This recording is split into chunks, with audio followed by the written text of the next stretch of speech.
તો અહીંયા આપણી જોડે બે ખાલી જગ્યા છે જેમાં આપણે સાચો આર્ટિકલ પસંદ કરવાનો છે. આર્ટિકલ આપણી જોડે ત્રણ છે, તમને ખબર હોવી જોઈએ, એ, એન અને ધ, આ ત્રણ છે.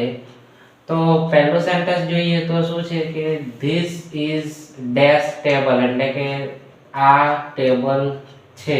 એમાં આપણે અહીંયા આર્ટિકલ મૂકવાનો છે. જે કયો સાચો છે આપણે આમાંથી જોવાનું છે. આર્ટિકલના નિયમ શું છે કે એ કોની આગળ લાગે? વ્યંજન.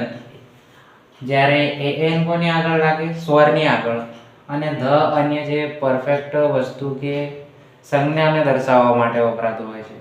તો અહીંયા આપણું સેન્ટેન્સ છે કે ધીસ ઇઝ ડેશ ટેબલ. તો આ ટેબલમાં ટી જે આવ્યો એ સ્વર છે કે વ્યંજન એ તમને ખબર હોવો જોઈએ.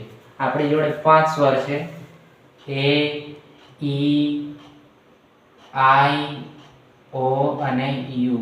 એ, ઈ, આઈ, ઓ, યુ, આ 5 જે છે આપણા સ્વર છે.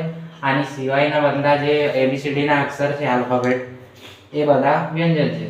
તો આ ટી જે છે એ સ્વરમાં આવતો નથી, માટે અહીંયા આપણે શું વાપરશું? A. This is a table. This is a table. Okay, આ આપણું સેન્ટેન્સ છે. તો સેકન્ડ વસ્તુ છે કે Rahul is dash honest person. તો અહીંયા તમને કન્ફ્યુઝન થશે એટલા માટે હું સોલ્વ કરું.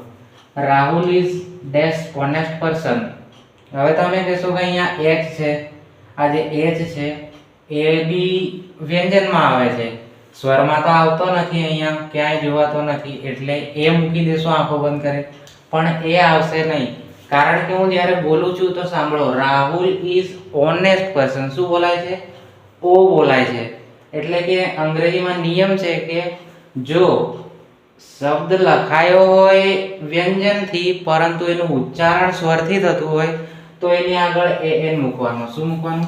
એન, સ્વર માટે જે વપરાય છે એ. તો Rahul is an honest person.